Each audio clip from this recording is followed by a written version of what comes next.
On your mark, get set. Let's go. I can't do it. We'll do it live. Do it live! I'll write it and we'll do it live! Mister, will you please wake up, wake up, wake up, wake up, wake up?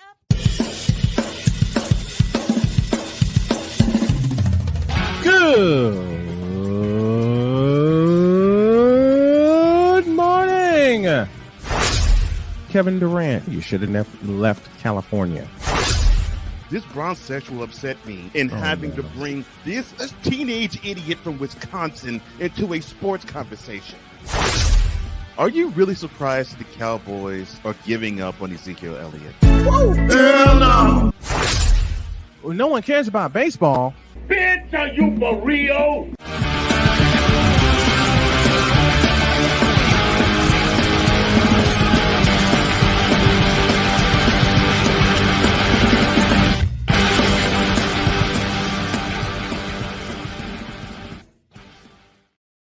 And they're new and improved, and I gotta make some improvements on this side right here, so I'll do that in a moment. Good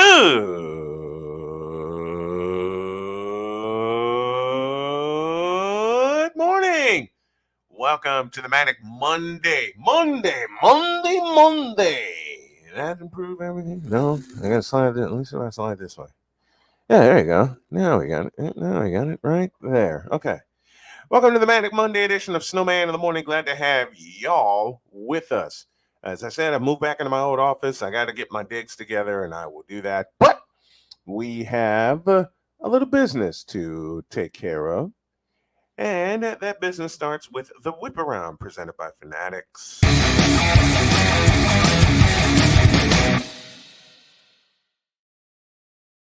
Into another airport incident.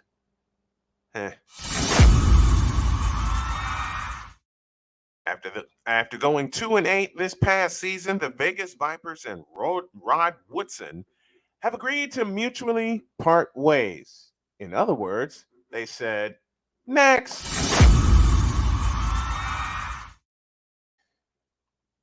I already got that one.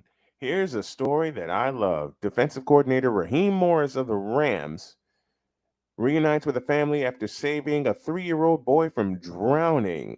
Over the Memorial Day weekend, Morris was at the Encore Las Vegas with his family when he saw a 3-year-old boy named Wyatt drowning in the hotel pool. The boy is brought to the lifeguard after being pulled from the pool by his father, while Morris went in search of an automatic external defibrillator. I've been on one of those. I'm sitting down and all my kids scream. I see Morris said, quote, I'm sitting down and my kids all scream. I see Wyatt poolside and he's blue. Morris told ABC's Good Morning America. I just wanted to help and I could feel the panic of it all. And I looked to the lifeguard and said, where's the AED machine? Morris said the team recently went through training to cover first aid, CPR, and AED use. So he was familiar with the protocols. Wonderful job, Raheem Morris. Wonderful job indeed. John Sterling, the legendary voice of the New York Yankees, was hit with a foul ball, and he kept announcing. The radio play-by-play legend was struck in the forehead with a foul ball during Saturday night's game against the Boston Red Sox, and he barely missed the beat, calling New York's 3-1 victory. With 2 outs in the 9th inning, DH Justin Turner had worked the count full when he hit a foul ball directly behind home plate, and mid-call, Sterling, who was in the booth with broadcast partner Susan Waldman, calls out, ow, ow, ow, after the ball is heard hitting him. It really hit me, Sterling said. I didn't know it was coming back that far. After a short pause, Sterling turns to calling the game. So once again, it'll be a 3-2. I think this is the call.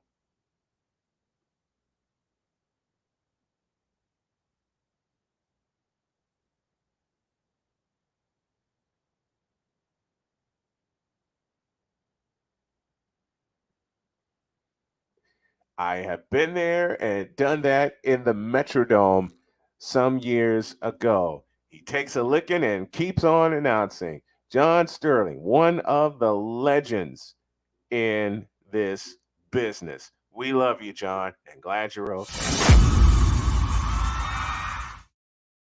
Aaron Rodgers attends the 2023 Tony Awards with teammate, I beg your pardon, CJ Uzoma. And that closes this whip around for this morning.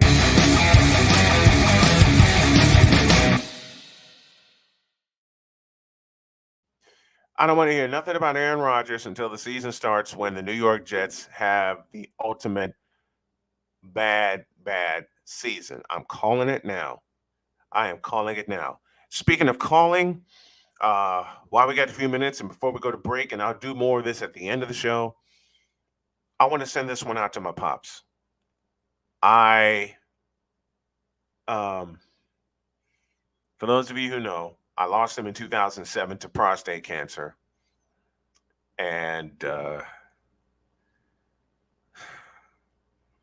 each day since then, it's gotten harder and harder with his memory fresh in my mind of him, of what he meant to me. And I can't say it enough. I miss you, Pops. I miss you dearly. I can't help it. It's one of the things, or one of the people that sent me on my way. Victor calls him Sarge. Yeah, a lot of people did. A lot of people did.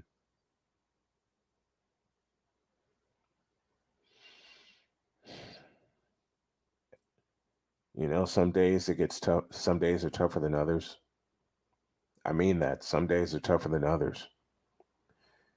When it comes to dealing with a family member that's gone, that's the toughest thing. And some days I don't know how I do it. But my wife Jody has been there for me since day one. When I told her about Pops and how I lost him. Dad, I know you would have been proud. You'd have been proud of how, as you often told me, Pops, get some order about yourself. Well, I did. And part of the order came in the form of Jody K. And I just wish one day that you would have met Jody and my kids. I know you would have been proud. I know you would have been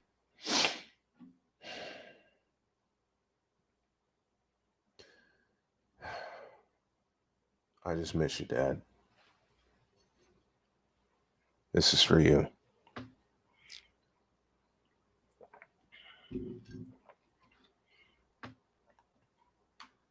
I don't know if he would have liked hazelnut or not, but, well, I just know I miss you. I miss you, Pops, so very much. There were times when I thought I knew it all that he would tell me, "You know your damn role and shut your damn mouth." With some of the things that some of the decisions I made, he would just look me in the eye and say the following. Bitch, are you for real? He would say that aloud. I know he would say that aloud. What? I know he would say that aloud and say it proudly. And then there were days, many of them, that I deserved it.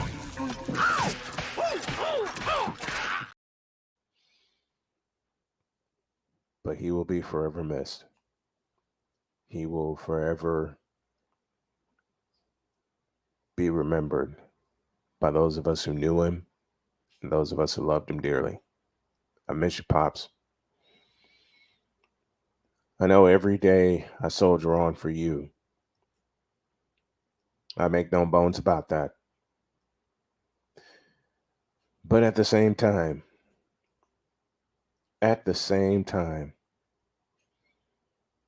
you gave me the strength. You give me the strength every day. Every day you give me the strength to go forward. And some days you know I don't want to. But I know you'd slap me right on the ass and you go, boy, keep going. I feel that every day. And I think you and Jody communicate somehow to keep me going on days where I want to just throw in the towel. I say that jokingly, but I thank you for that. Every day. Every day I thank you for that. I miss you, Dad. I miss you so very much. You know what we're going to do? We're going to laugh. We're going to have fun. We're going to kick ass. Your last words to me were, you stay busy. I'm going to stay busy, Pops. I'm going to stay busy. I promise you that. I beat the one thing that you didn't, because all my life I thought you were invincible. And then the dread of cancer got you. And for a long time, I thought it was my fault that I went into my old room. I wake up 90 minutes later after a nap, and you were gone. No, I blamed myself for 10 years, thinking it was my fault. No, it wasn't my fault. I don't know when I finally came to that conclusion. I don't know when it finally hit me that I could move on. Because for a long time, I thought I would never be able to move on without you. I never thought I would be able to move on without you. I miss you, Dad. I miss you so very much. It's so tough. It is so tough. What's up, Butterfly and Victor and Mitch? Everyone in here in the feedback zone.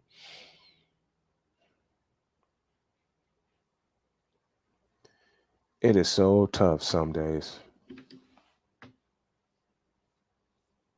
when you're not here, when you're not pushing me along, but in spirit you do.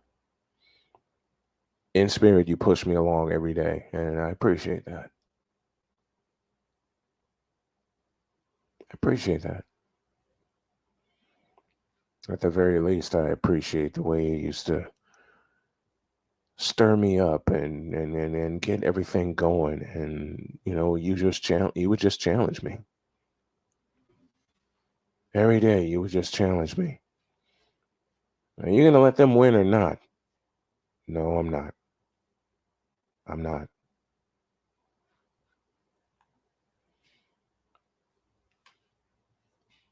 Every opponent I run into is going to get slayed and chopped down. You told me and taught me to keep going in the face of adversity. I'm going to keep going, Pops. I promise you that. I miss you, Dad. I miss you so much. We saw a lot together. We saw the Bulls win their first championship on this day in 1991. I had the radio call going. We watched it on television. I had the radio call going on WLUP, which I now have. And that was one of the first times that it was one of the first times we shared something together. And besides that moment, there's October 26, 2005,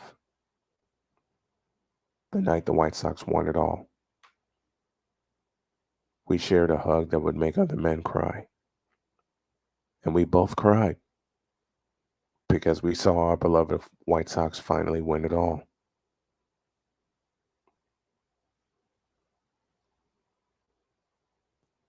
morning to Al Gaming and to Black Shay God. Good morning to both of you. I was not the best son, but he was the best dad.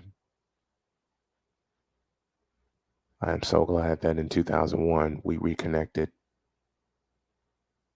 and that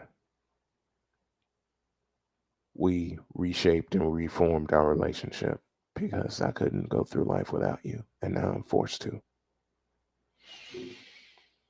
It ain't fair, damn it.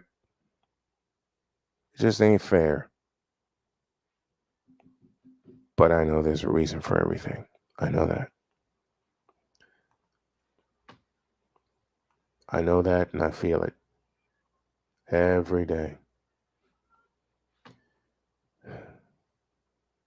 Back after this.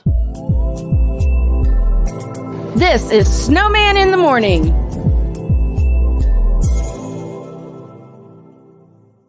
Here's an important message from the Diabetes Solution Center. Do you like pricking your fingers to test your blood sugar levels? No one does, but it's important to maintain your health. And now, by wearing a small remote device called a continuous glucose monitor, or CGM, you don't need to prick your fingers anymore. It's easy to use and helps you make more accurate diabetes treatment decisions. If you are testing your blood sugar 3 or more times daily, injecting insulin, or using an insulin pump, call the Diabetes Solution Center right now. And if you have Medicare or most major insurance coverage, you may be able to get a new CGM at little to no out-of-pocket cost. Shipping is free, and we'll even bill your insurance company for you. If you are testing your blood sugar 3 or more times daily, injecting insulin, or using an insulin pump, call the Diabetes Solution Center right now to learn how to end the painful finger sticks and get your own continuous glucose monitor, or CGM, at little to no out-of-pocket cost. That's why we here on this platform. Marriage, a loving splendor, a daily grind. Such is the case when Damien and Jamie get together and chop it up, for marriage is real. Let's just lay it all out here. Let's just be real with it. Join this wonderful couple who keeps it real and always in love. BS3 Network proudly presents Marriage is Real, where love is the only thing that matters. Live every Tuesday at 8:30 Central.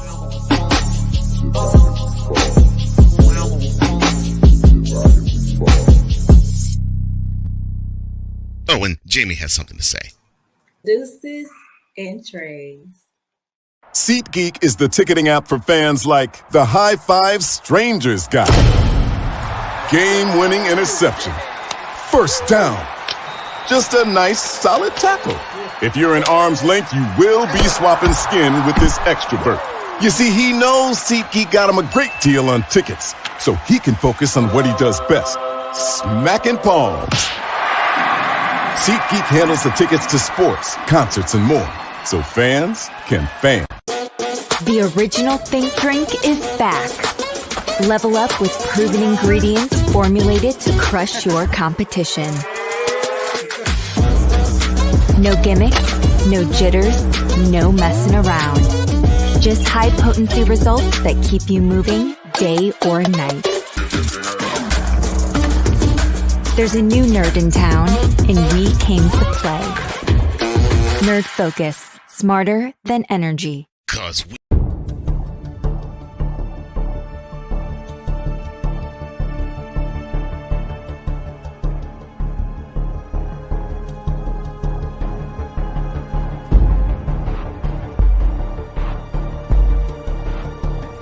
Now, forgive me not knowing the brother. You got your mic blocked. I don't know who the hell you are. It's like you're in the broadcasting witness protection program.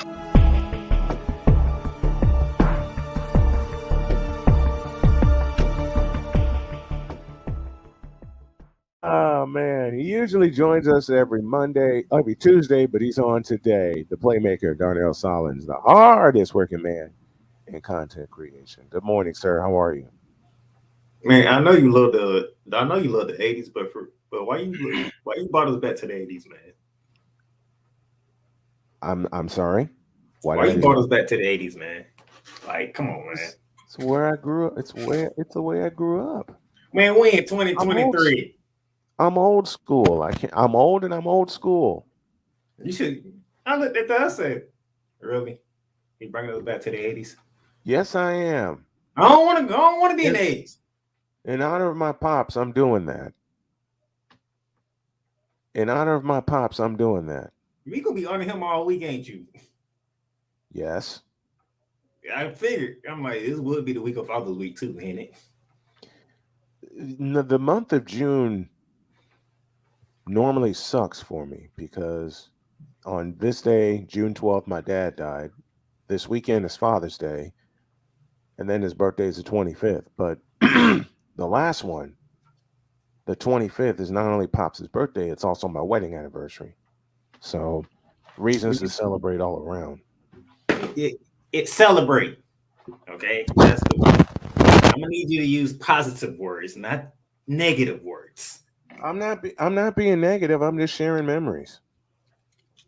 Trust me, I'm not being negative. It's just tough for me today, especially because of what happened in 2007. You know, it's just tough, and I just remember everything that he taught me. I just remember everything that he taught me, and I'm taking your advice. I'm gonna celebrate all week. I am. A lot has happened since my last visit. All right, what's on the docket? What's leading off? A Pizzle's not here, but He will be. South Florida finna be 0-4 in big games. Good gracious. I mean, not one team from South Florida could bring a championship back. Not since the Buccaneers. I mean, Florida Atlantic made it to the Final Four. Thank God. Miami made it to the Final Four. Mm-hmm. Now we got the Heat and the Panthers down 3-1, and they have to win games 5 on the road. Mm-hmm. And the problem is that both of them series over with. So I we hate know. hockey fans, basketball fans. The season's over. It is done. It's done. Okay, we're gonna be stuck with baseball. I'm not stuck with baseball. I love baseball. Good morning to Hawk TV and to Eric Wallace. Good morning to you guys. Well, in about 3 weeks, I have Wimbledon coming up. And that's my favorite tournament. Well, yeah. I love well, yeah. And then August, this should be fun. The FIBA Basketball World Cup. And let's see how the United States defend their title. I don't particularly care. See, at least not for that. I'm a basketball guy. So when things come up internationally that involves the USA, I will be paying attention. Why? Because one who's been running the whole world in basketball. Well, I'm giving you mess, man. I'm giving you mess. As of right now, there are doubts going around because how the roster is shaping up, and which granted they didn't even define a roster yet. I don't know why people acting crazy. So who's on the roster? Nobody's on the roster yet.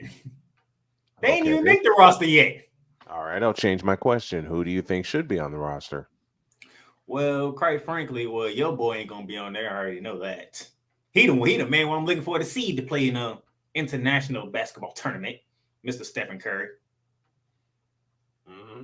Klay Thompson has done it. I need Steph Curry to give me one. Just one. No. We just need to give me one. That's it. Why? Kevin Durant don't did it. Draymond Green don't did it. Klay Thompson don't did it. He the only one missing. And? He will literally be the face of the entire Olympics if he was to play in the next Olympics. And he's not going to. I just need him to do it one time. That's it. I'm not saying twice. Let's do it one time. He's like the only great that I can remember who has not participated in international play. Mm-hmm. Magic, Bird, Jordan, LeBron, D-Wade, Kobe, Shaq. I would say something, but I'll be nice. Don't do it because this ain't the time for that. Like I said, and you know what I'm saying is true. I would say something, but I'm going to be nice. Every face of the league has played for the United States team at least one time. Okay, and? Steph Curry needs to give me one. Just one. Just no. one go. Just no. one go. That's it. No. No, he doesn't. Yes, he does. No, he doesn't. Because we need to see Steph Curry in the Olympic play. No, we don't. Why do we need to see Steph Curry in the Olympic play? Why not?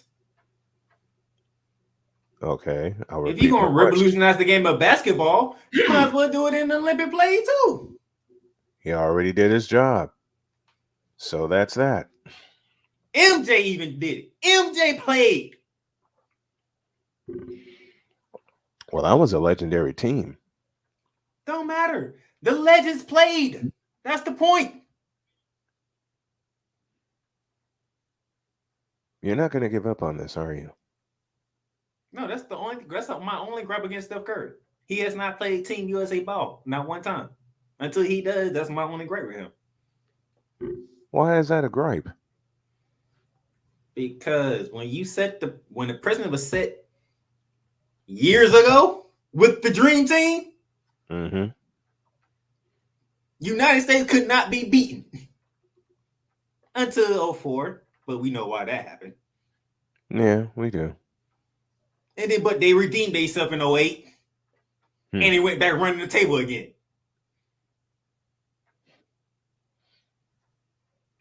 There are some players that are still sour about 2004. I'll get over it. I know. What else you got on the docket? Y'all stepped on the court, and y'all about to beat by Ginobili in Argentina. Ginobili. Because right now, I can tell you right now, there is people out here that are putting the entire state, the entire continent of Europe against the United States right now. Oh, I know. And they're not having no faith in Team USA right now. For this tournament or just international play, period? For this one, because we still got a whole nother year before because Paris is in 24, so next year is Paris. Okay, and so but the World Cup is August. And so this pretty much is this and the Olympics is the only time where the country itself actually act like a goddamn country. Watch your mouth. Hey, I know you ain't talking. I have a beep button over here. Yeah, you say a whole lot more words than I do. On a daily basis, yes, I do. Exactly. And I'm trying to curb that while I'm on air.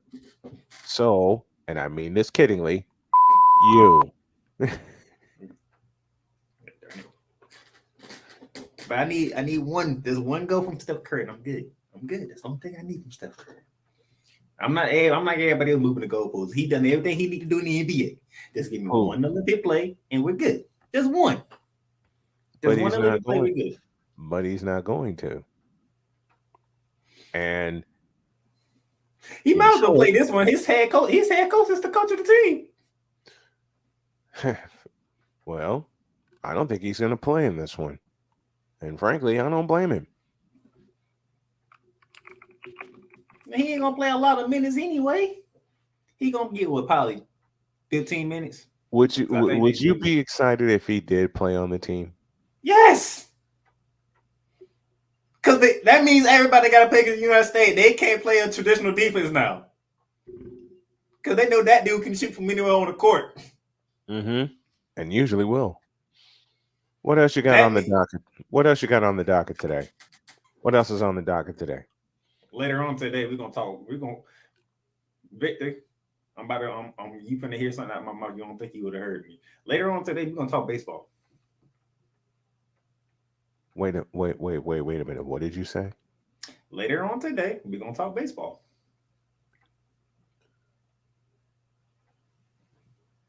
When Jay Spivey gets here, we talking baseball. Oh, you mean that ass whooping Alabama took? Man. Excellent. Man. This is what happened to This is what happened to Alabama baseball. Emotional damage. After allowing 9 home runs yesterday. 9. Good gracious.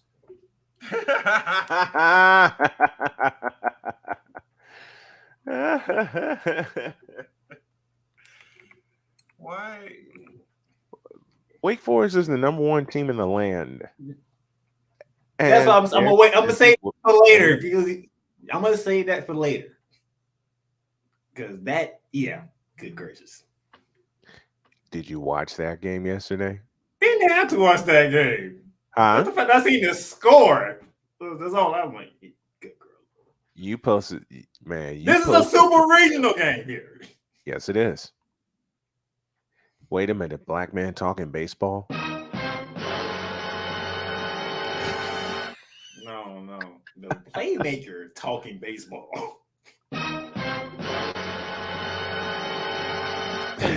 You and Cole, that's how baseball religiously, okay? Yes, we do. And which I'm pretty sure Cole is getting ready for mentality because I'm pretty sure there's gonna be a lot of blanks Boston coming from one other person. Oh, I know. I know. After his team took it. What did they take yesterday? What did that team take yesterday? I forgot. Wait a minute. Wait. What? Playmaker giving me a cue? Yeah. Oh, yeah. Yeah. Oh, you mean Wise's team took one of these?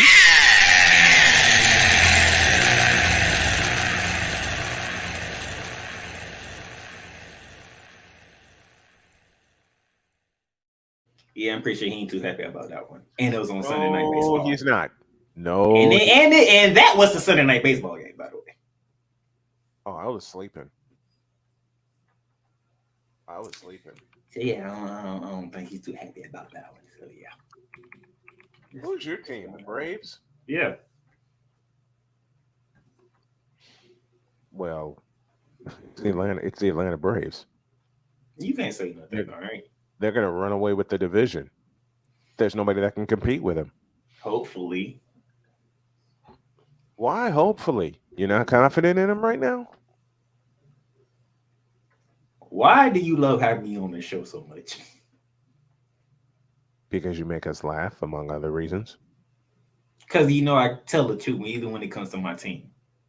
Yeah, that's what we all do. My Atlanta Braves have a history of starting off hot in the first half, and in the second half, you're looking like, where did this team go?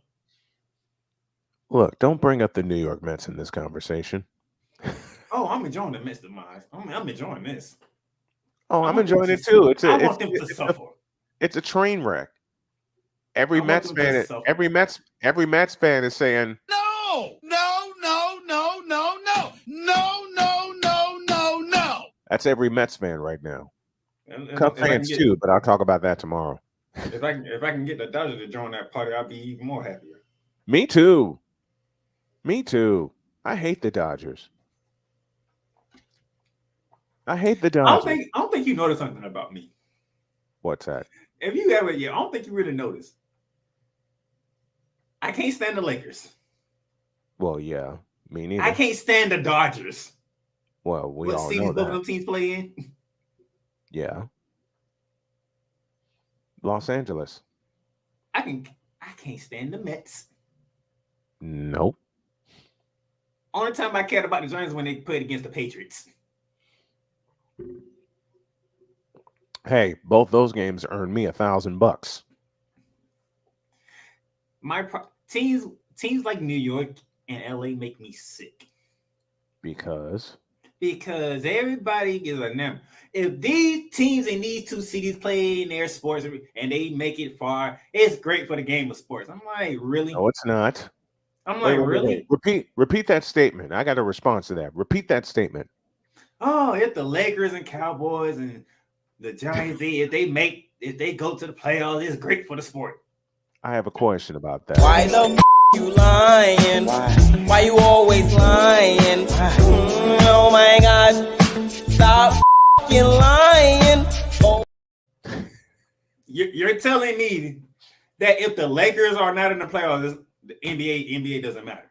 Are you telling me if the Cowboys don't make it to the postseason, NFL doesn't matter? Are you telling me if a team from New York doesn't make the postseason, that sport doesn't matter? Really? Yeah, my answer is the following for all of that.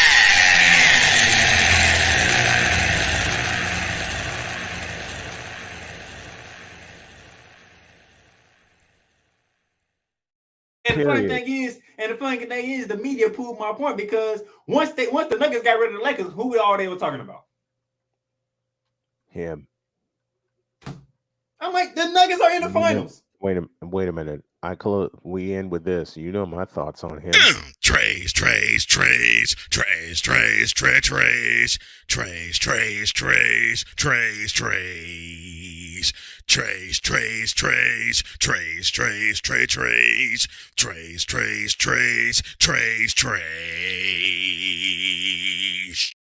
But you know I'm not lying. You know people be saying that, and that's what makes me hate these teams. Because I'm like, yo, there's so many other teams out here and that are good and better than the current teams that y'all looking for, but y'all want to pay attention to them because they got the name. Let's move on. This coffee with McCarthy is sponsored by Steph Curry Cognac. One, and it's lights out.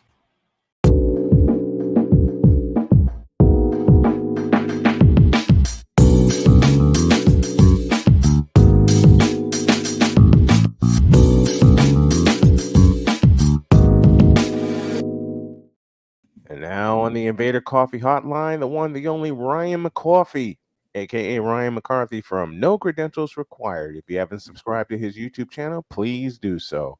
Good morning, my brother. How are you? Morning, gents. Morning. Doing pretty good. Good. Been a while, sir. All right. Yes, it has, Playmaker. Yes, it been has. a while. Sorry that both our sports is finna end rather What's that? quickly. Sorry that both our sports is finna end rather quickly. And we won't get to enjoy it as much as we would like to. Well, it's like I said about the Stanley Cup Finals. It's final. Let me say it correctly. Yes, please say it correctly. Panther Power versus Vegas' Speed. And right now, Speed kills. Exactly. I mean, were it not for, I want to say Carter Verhaeghe rescuing the Panthers. Carter Verhaeghe. I said it right. Thank you. It were not for a Carter Verhaeghe overtime goal, this series is done. Because Florida, and that would have been the worst thing. It would have been the worst thing for the NHL. Yes, I thought this was shaping up to be a great series, but it's just. I thought too. I thought the same. You know, did Dallas wake up Vegas? Because I feel like Dallas woke them up. For me, it was a repeat of the Thank you for that, Playmaker. For me, I thought it would be a repeat of the Western Conference Final with Dallas and Vegas, power versus speed. But when Vegas went up 3-0, running them out of the joint in Dallas, and then Dallas the Stars somehow woke up and aligned themselves for the next 2 games. And remember, they stole one in Vegas. They stole one in Vegas. Yep. I think that series woke them up. And they sent it to games. Vegas, I believe that was an overtime win for Dallas. I think Vegas went into the finals and went to the finals. Was like, yeah, we can't play around because we almost messed around and let the Stars come back on us. So I think they walked in. So I think they walked into the Stanley Cup Finals like, yo, we gonna handle business, and that's what they've been doing. And I'll say it again: were it not for an overtime goal from Carter Verhaeghe, the series is over. And I believe this series is over when they play Tuesday night. Tomorrow night, and it makes me sad. It makes me sad. Honestly. It makes me sad too because that's the final game of the season. Because tonight the Nuggets going to end the Heat. Thank But God. then you have the NHL draft right at about What is a it? week or two When later. and where? And When and where is the draft? it's in Nashville, and I think it's the 29th. I'll be back from vacation. Double check it. Ryan. Double I'll check. be back from vacation, Ryan. You want to cover it? You want to cover it with me? 28th and 29th. You want to cover it with me? I'll do Sure. I'll do a live draft show on those 2 nights. Yeah, I've got a contact with an agent who deals with WHL players, so I might be having some interviews with them over the next couple of weeks. So make sure you check out No Credentials Required. It might be a bonus, like it's not gonna be live, but it'll be bonus episode. It'll be like a bonus episode. So if Cole Johnson can hear me, I need him to bring up the 2019 NBA draft because one of these days I'm gonna get on them. That draft need to be looked at. No, it doesn't. we're gonna do a redraft. No, we ain't gonna do a redraft. We gonna go down the lanes and we gonna see what they've been doing. Oh, we already know the answer to that. Congrats to Shady Sports Network, up to 775 subs and counting.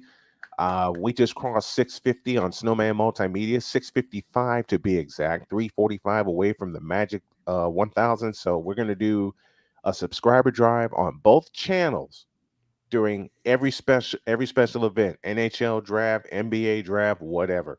And No Credentials Required stuck at 262. So subscribe, please. Let's get all of our channels up to 1,000. Playmaker, put your channel in the chat if you would. I want everybody. This is my wish. This is my hope for everybody that's associated with Snowman Multimedia to get their channels up to the magic 1,000 so we can all get monetized in this bad boy. Because I'm sick and tired, and I've said this before, and McCoffee, you've been with me when I've said this before. I'm sick and tired of channels coming lately thinking they know what the hell they're talking about, and they get all the support. Meanwhile, we actually put out great content, Playmaker included, and nothing. In a short sentence, that pisses me off because we just talk mainly sports and in the immortal words of Robert Ford, and we get nothing. That makes me angry. Matter of fact, wait a minute. Wait. Let me say this correctly. You know what? That makes me mad. Thanks, Droopy.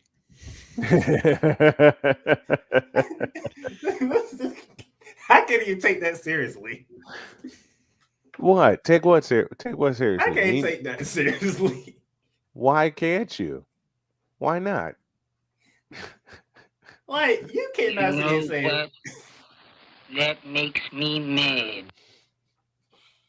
Hey, Dad used to say that to me before he beat the hell out of me. All right, let's just before you okay, that works for you. But I'm just saying when I hear something like that in that type of words, I'm like, okay.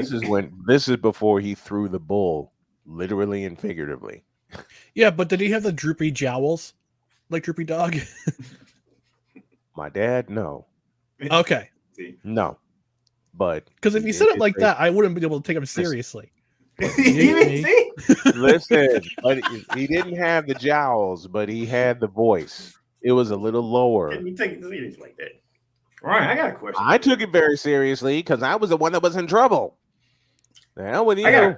Wait, did you get the, well, here's the rule for getting in trouble when you're a kid. First name and middle name, you're kind of in trouble. First, middle, and last, you're dead. Ish. You're dead meat. The whole name get called out. Oh yeah. Dead meat. When my dad would call my full name out, I just head upstairs into my room. By the way, hi Mom and Dad. Because I know they'll both be watching later. The whole name? Listen, when I heard I don't have a middle name. So when I heard my entire name by my dad, I just started taking the march of doom. Can we make one up for you? What would be okay? All right, here's the question of the day. I'll have some fun at my own expense. What would be a middle name for yours truly? What would be go off the rails, y'all? I got it. What would be a middle name for me? There's the question. There's the question of the day. Playmaker, put that in the chat if you would. Please. I got it. Brian Winston Aloysius Jeffrey Snow. Oh dear God, that's too much even for me. Dr. K, if you're listening, let's go with that. Man, Dr. K would laugh in your face. You know that. Oh, that's why I did it. That's why I did. I wanted the genuine Winston, laugh from Dr. K. Winston Aloysius, she'd laugh and then walk off. Brian Winston Aloysius Jeffrey Snow. Jeffrey was a thought once upon a time. Playmaker, what's your choice? Victor says anything. Someone you can throw in Passa Bishop too. Hell no. Hell no. Don't do that to me. That's too much of a reminder of my Catholic school. Oh, that's right. That's right. Oh, that's right. You're Deacon Snowman Bron lover. I'm the deacon.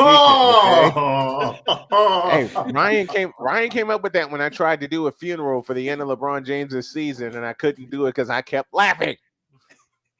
You're welcome. You know what's bad, Ryan? You know what's crazy though? When I tried doing that funeral there, and I was outside, there were like 3 or 4 people behind me, and I heard them laughing, and awesome. I started giggling, and I just couldn't keep it together. And then Cole, with his perfect timing, I'm waiting for Cole to just derail us. Oh, I know. Like last week. Like last week, or 2 weeks ago. Like 2 weeks ago. Wait a minute. Well, okay, folks. Here's what happened. If you caught it 2 weeks ago, then you know when I'm about to play. But if not, I'm gonna cut that into a short today and make sure I get it up on the channel. Ryan was explaining to us how he became a Jets fan, and I believe the sequence went like this: "Quote." You want to know how I became a Jets fan?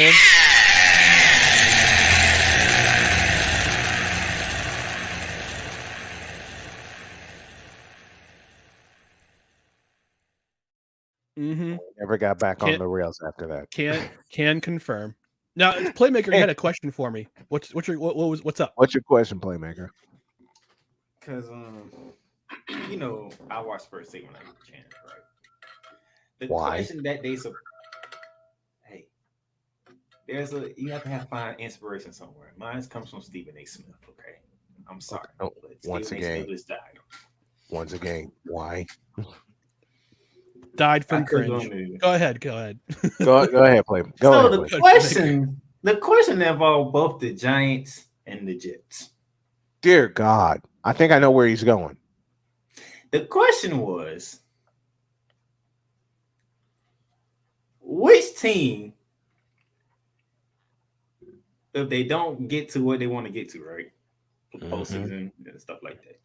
Would it be more disappointing for the Giants or the Jets? I'll answer that. Now, they said the Giants. That's a lie. And I'm looking like, that's a lie. One of the guys, I can't remember what day it was. I don't know if it was Wednesday with Mad Dog Russo on there. But they was like, the Jets already won. How? Because Aaron Rodgers got there, and that's all who they talk about. They don't even mention the Giants no more. I'm saying okay. and Stephen A. lost his mind. Stephen A. was like, they didn't play a game yet. Okay, who actually, Ryan, you're going to reach through the computer and punch me for this, but who actually cares right now about the New York Jets?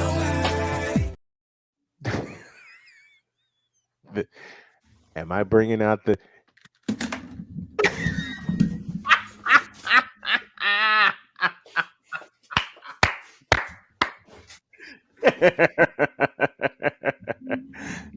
I made McCoffee walk off. That's how you get coffee to walk. Right. This is when you get the fight in Irish espresso McCoy. I'm kidding.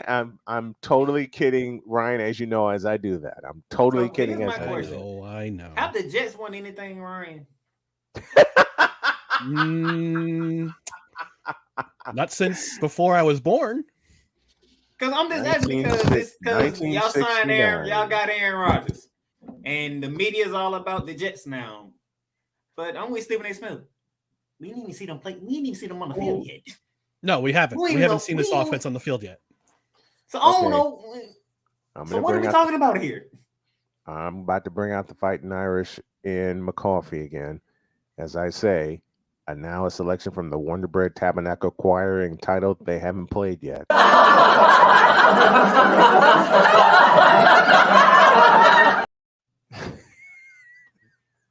Give me the fist. Well, that's the truth. They haven't played. We haven't seen them play. Right. We haven't seen them on the field. We just seen them in OTAs, and who takes OTAs serious? Who besides the players and the coaches? Who takes OTAs seriously? The serious stuff doesn't happen until training camp. Nope. And Aaron Rodgers is not going to see the field Aaron Rodgers is not going to see the field during preseason. Come on, he's in his 19th year. Aaron Rodgers is not going to play one down during well, if he does, he plays one series per preseason game. That's it. The only thing about training camp that I care about is that my team come out healthy. That's about it. No, that's a fact. Mm-hmm. Outside of that, what else does for me to care about training camp? As long as y'all come out of that healthy. Same. I agree. I totally agree. Because I already know preseason. Sean McVay ain't playing to start his preseason. I already know that. So yeah, we know this. Here's a question though, guys: do we see Brock Purdy week 1, or do we see Sam Darnold? Sam Darnold. You see Darnold? I think Sam Darnold. Because I haven't heard even reports of Brock Purdy throwing yet. And it's what though? He's throwing. Yeah, I'll say this. Mm-hmm. I'm rooting for Sam Darnold. I'm rooting for Sam Darnold. I mean, ever since he got traded from the Jets, I'm still rooting for the guy. I want him to succeed. He was a fourth overall pick in 2018. I think this would be the year that he does because he finally has weapons, and he finally not only that he has a running game. Yep. He has people to throw to, not named Robbie Anderson, whatever the hell. And he has an offensive line in front of him that can protect him. Mm-hmm. The three weapons. All three of those things. The three weapons he never had in New York. Nope, because Mike Maccagనం's focus was on the defense. Yep. And he was cursed with that space cadet Adam Gase as a coach. Can I have a mutual destruction inside of the 49ers organization? Can you what? I didn't hear what you said, Playmaker. Good. Don't worry about it. Oh, you're worried. Why are you worried about the 49ers? Really? You really going to ask that? Yes, I am. That's a rhetorical question. You know the answer to that question. No, are we about to get Bizarro Playmaker? Yeah, we are. And in fact, ask me that. Okay. As a matter of fact, Playmaker, answer the question. I'm not. You know the answer to that question. Just answer the damn question, will you please? God darn it! I need that tie NFC West to suffer. Why? Really? Why? We ain't going away. Y'all might as well join us. No. No. Y'all come back down here, damn it. Until we get back up there, y'all come down here. No.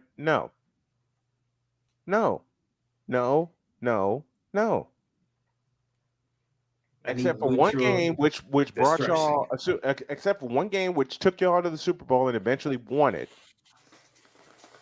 The Rams haven't done a doggone thing against us. At the same time, I want the Jets to beat the hell out of the Patriots this year, twice. You know if that happens, you gotta praise Aaron Rodgers. You know that, right? Well, Aaron Rodgers is not going to play.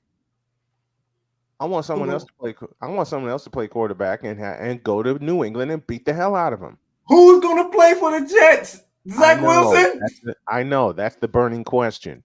I know that. I know if the Jets somehow, some way, miraculously beat the Patriots once this year, it's all going to be about Aaron Rodgers. Ryan. If Brian have his way, your Jets are going to suffer. I hope you know that, right? If everyone not a Jets fan had their way, they would want the Jets to suffer. Let's just speak plainly about it, okay? because it's low hanging fruit to pick on the Jets, to pick on the Browns, to pick on. Well, the Browns make it easier. The Charlotte Bobcats / Hornets. Yes. The Orlando Magic. The Carolina Phoenix, Panthers. the Arizona Coyotes. The Oakland A's. It's low hanging fruit. Like there's no material you can make at this point that Jets fans haven't heard. Are the Arizona Cardinals low hanging fruit also? Right now they are, yes. Yes, no. Arizona needs to I'm just saying though, because Brian had to pick between two evils.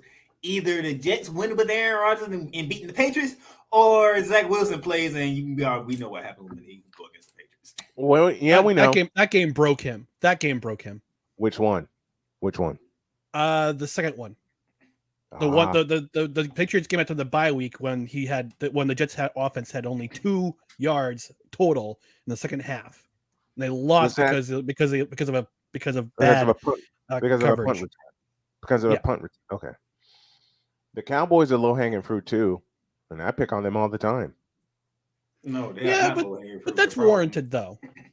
That's warranted because of some of their fans, and Victor will say the same thing because some of the knucklehead fans will say, "Oh, we're going Super Bowl next year." As soon as they get eliminated from the playoffs, the moronic Republic of Cowboys Nation, as Victor calls them, are these low hanging fruit Cowboy fans? It's the idiot fans who keep the low hanging fruit. Not only the moronic, but the delusional fan that keeps the low hanging fruit.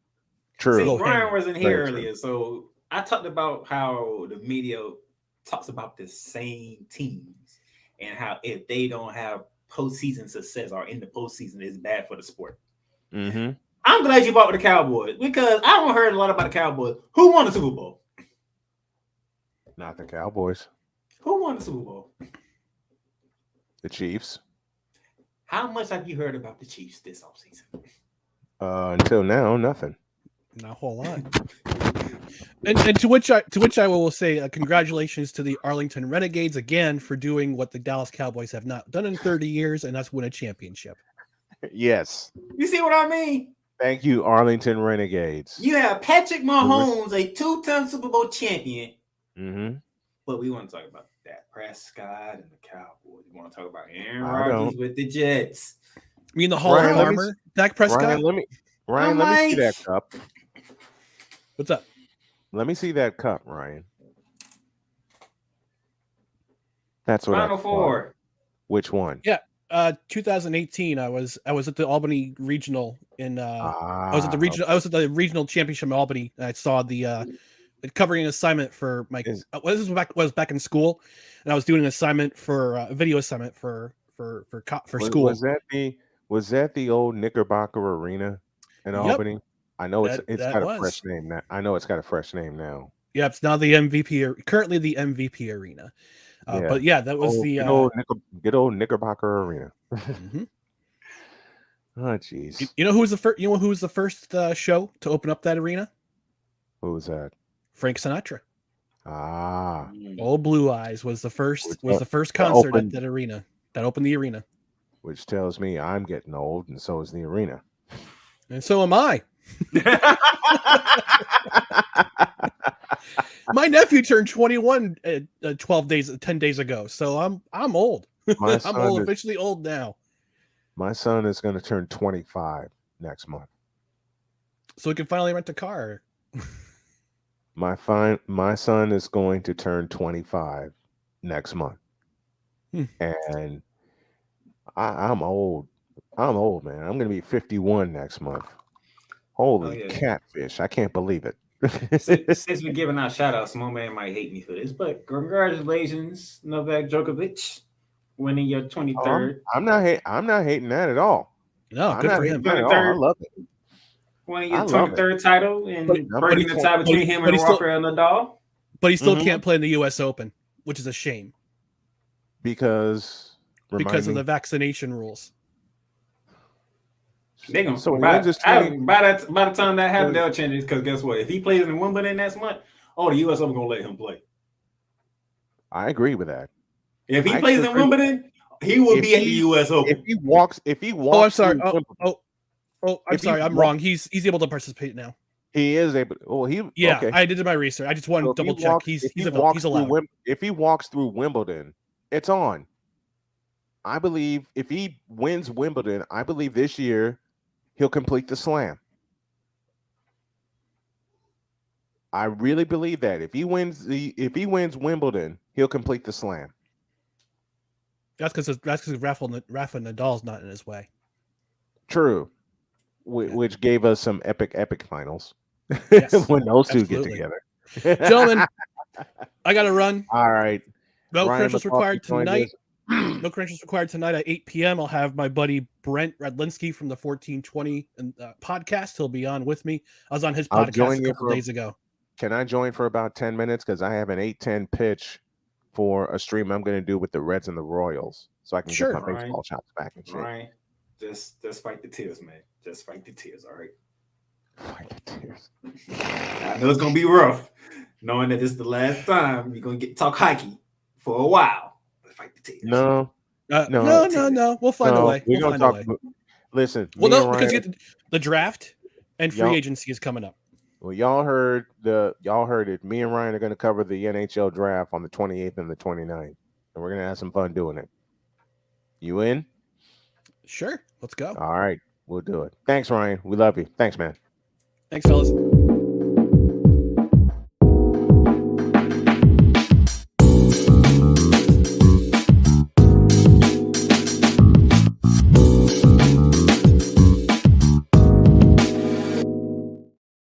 Hey, don't touch that dial. Playmaker and I will come back with hour 2 just about now. Time for hour 2 of this spectacular. Ryan McCoffey now joins us this morning. That's what you need to do to beat Josh Allen. You need to make him uncomfortable. Hour 2, time for some Spivey notes. And here's Jay. Well, I know he's only in his third year, but they're just wasting Justin Herbert. Hour 2, the hardest working content creator I know, the Playmaker. Hey, LeBron James, the greatest scorer of all time. Hey. Hour 2, the one, the only Christopher Dietz. They rewarded Ohio State for not playing, and they punished USC for playing. Hour 2, Sam Shady. Oh, man.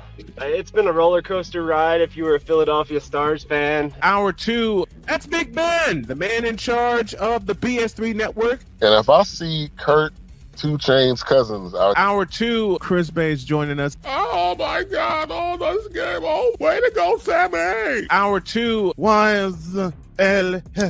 Oh man, I thought I missed it. What in the all types of blue hell? Time for hour 2 of this spectacular, and it starts right now.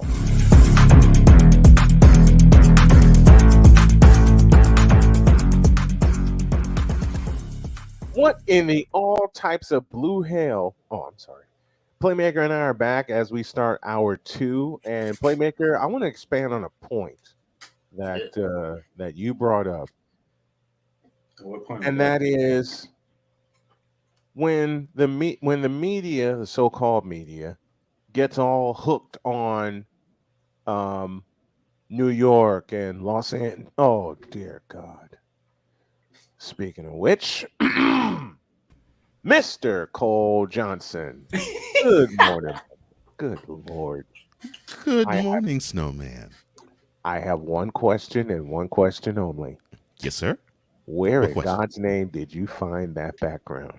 Oh, Where'd man, you this find? was- I know how you I know how you put the color in, but Mhm. where did you find that This was a gem glorious and a half. background? Huh? This was a gem and a half. I typed wake,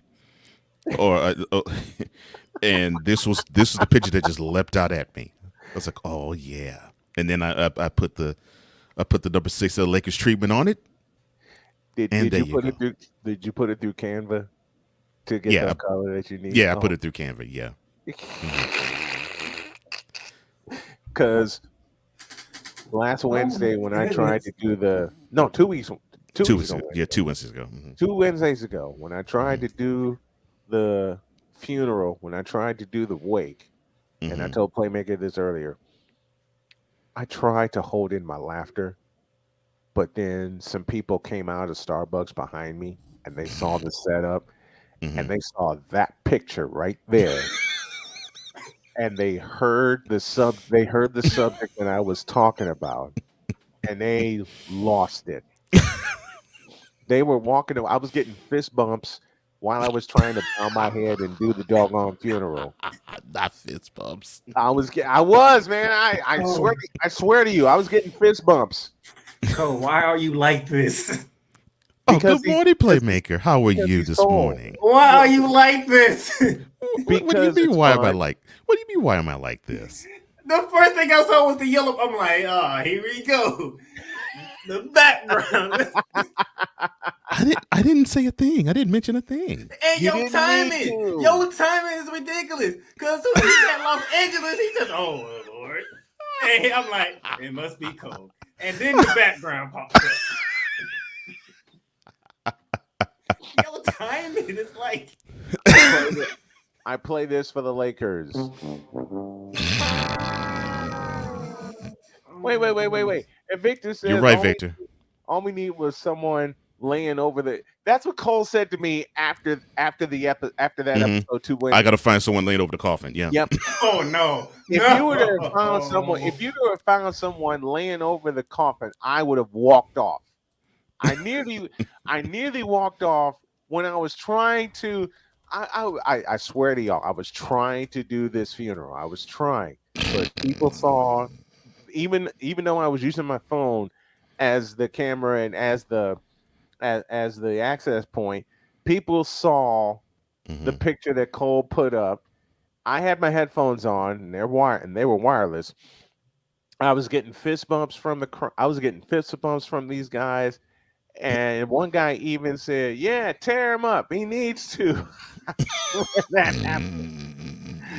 And then what did it for me as I got ready to close the segment, Cole puts this picture up that's his background right now and starts acting like the parishioner that's at the female parishioner that's at all the funerals and was crying. Oh, Bron. And I'm under the table laughing at this mess. I'm under the table cracking up.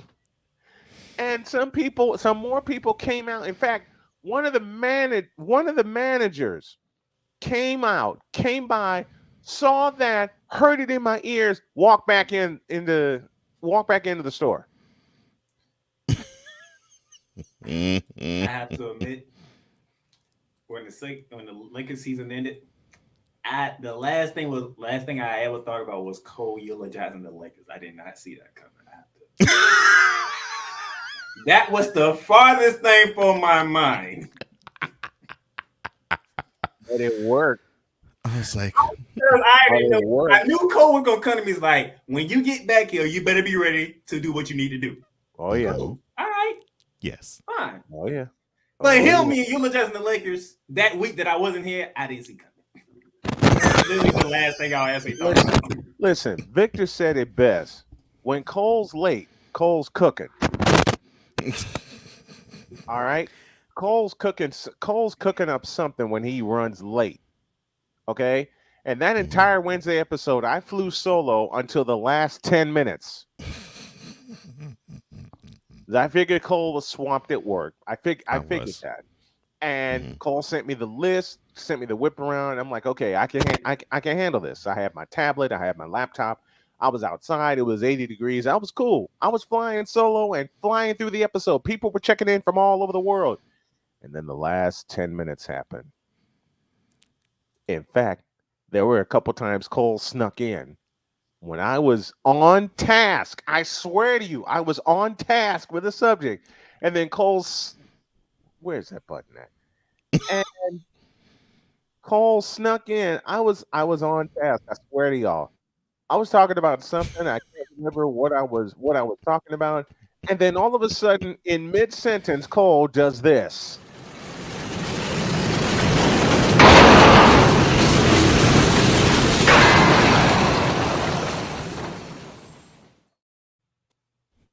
And I'm just sitting there shaking my head going, "You fool. Why'd you do that to me?" And I'm cracking up, all right? I was done after that.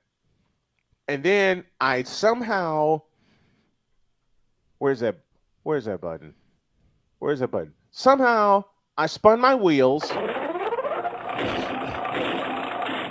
after Cole hit me with a Tiger uppercut. After pushing that button, I got back on task. Hour 2 flew by, and then the last 10 minutes. I'm getting ready to. Matter of fact, I'm getting ready to sign off. Wait. When that crying moment, Victor says, when that crying moment happened, I completely fell out my chair. Yes. You telling me Cole only needed 10 minutes to eulogize the Lakers? He needed 10 minutes to send me off the rails. Matter of fact, in the immortal words of A, Rob Bramblett, and B, the legendary Larry Munson, I think I just broke my chair. which I did. Damn it! All I did was just Shut up. Shut up! All I did. Don't you listen? I'm honoring my pops today. Don't you give me that all you did mess. Well, it was he would do that to me all the time. He would do that to me all the time when I'd make him laugh. When I would make my dad laugh about something by doing a voice or saying something crazy and then walking away, he'd give me the look you just gave me. He would give me the look my children would give me. And then I would say the same thing you did. I would say the same thing. I would get to, all I said was, and he'd halt me right there. While he was laughing. Yes. Cole, since you're here, we was talking about how the media is fascinated with certain teams in certain cities. Dallas, they ain't doing nothing. New York. While other teams are playing for bigger prizes. Like the NBA World Championship, perhaps. You mean like this individual, for example? Like that fool. Yeah. Like that. Wait. Cole, this is one of your favorite buttons, and I got to push it for you. Yes. Because I was telling Snowman how it's the media's for the reason why I don't really like teams in Los Angeles. I don't care about teams in New York. Yeah, because national media push them far too hard. Yes, they do. Yes, they do. And the chief culprit has 4 letters. Yeah, chief culprit has 4 letters. Which I scratched my head with you because your love affair for the Rams. I figured it would have died when they moved out of St. Louis. I thought about that. I really did because I was serious when I news came out. I was mad as on. I was mad. Yes. And I was like, you know what? I'm about to be a Pittsburgh Steelers fan. That's what I'm going to do. And I thought, I was like, you know what? And then, you know what? The history came back to me. It's like, you came a Rams fan that was in St. Louis, but the history actually started in LA. So I'm like, you know what? They're going home. So, you know what? I can ride with that one. Okay. I can ride. The Rams, if you want to really technically started in Cleveland. Started in Cleveland. They technically started in Cleveland. But most of the history did reside in Los Angeles, correct. Most of the history is in Los Angeles. Yeah. So in that regard, I can't get mad because you're going home. Right. You're going home. So I mean, all right, I can rock with that. You can get angry at the way they went home, though. When the Rams moved out to St. Louis, Playmaker said the following: I'm as mad as hell, and I'm not going to take this anymore. And how funny, the owner of the Rams owns the Nuggets too. Oh, jeez. And he owns the Colorado Avalanche too. And the Avalanche. Right, he does own the Avalanche. He does own so he better have his 3rd championship. Stan Kroenke. In as many years. Wow. Yep, 3rd in as many years. Stan Kroenke owns the Colorado Avalanche. Ain't that about a bitch? I'm sorry. I mean, we're going back to Playmaker, and I gotta finish my setup here. Playmaker said, I'm as mad as hell, and I'm not going to take this anymore. Matter of fact, Playmaker, type this in the chat. Cole, one of y'all type this in the chat, if you will, please. Here's the question of the hour. What team or what sports team or moment made you say, I'm as mad as hell, and I'm not going to take this anymore? And we got Playmaker's answer when the Rams moved, but then actually, history. If that's the question, oh no, I can go even deeper. Go ahead, go for it. I have a list. So do I. I have a list. Do I. And I can tell you this: on one of the things that's on my list, it was a whole Super Bowl that I ain't even watching till the final minute. Well, oh geez. Can you guess what game that was? Oh yeah. For me, one of them. For me, a playful one is Super Bowl 25. And I say playful because In what direction? I say playful because of what the Giants did to my 49ers 2 weeks earlier. And I can't get mad at that game. No. I cannot and will not ever get mad at that game, even though I got teased all to hell when I was in Kirksville, away at school. And my dad even called me. My dad called me, and his simple 2-word question was, "What happened?" That hit me hard. And I said, Cole, imagine how mad Leonard Marshall. Imagine how mad I was when the Seattle Seahawks and the New England Patriots made it to the Super Bowl. Oh, jeez. Imagine how that's the Super Bowl I didn't watch until the last minute. Oh, so what was your thing about the Patriots? I know why the Seahawks. Mm-hmm. You should, if you know why the Seahawks, you should know why the Patriots too. That incident did not start until when? Well, they start winning to 2001, really. And who did they beat? Oh Lord, really? Yes. You gonna hold that grudge? Yes. And then they end up doing it again in London. And then they did it again in another Super Bowl. Wait a minute. Hawk TV has this moment where he said, I'm as mad as hell, and I'm not going to take this anymore. And by the way, Hawk TV, he's not our king. He's your king. 2007. Cole, say it correctly. Say it correctly. So Hawk TV says, quote, I was mad when your king lost his first finals. Close quote. So you've been angry for 16 years. That's good to know. Yeah, basically. You know, Victor got no one expected him to win the finals in 2007. Victor has a good one. 2 of them, in fact. Both incidents kept me in the house when I lived in LaPorte, Indiana. So we have your answer with Victor's. Yes. Yes. I understand. Yeah. And of course, for those who don't know, the Cavaliers came back from a 3-1 deficit to beat the Warriors in the 2016 NBA Finals, which was aided by Draymond Green being suspended for Game 5 after a BS determination of a flagrant foul, which decided my other thing that made me mad. Which after that finals, in essence, in which LeBron was sucking the NBA's and got a call. Because after that finals, who joined the Golden State Warriors? Kevin Durant. In fact, he joined about 3 weeks after that game. Yeah, he joined. 4th of July too. 4th of July. Yeah. Yes, it was. I was mad as I don't know what. Well, 2 weeks. Why? I was like, "Are you freaking kidding?" You have to remember, he was part of the team that collapsed to the Golden State Warriors. Yeah, he was on that team. He had a 3-1 lead to the Thunder. Yeah, and lost. And couldn't close the deal. Yeah.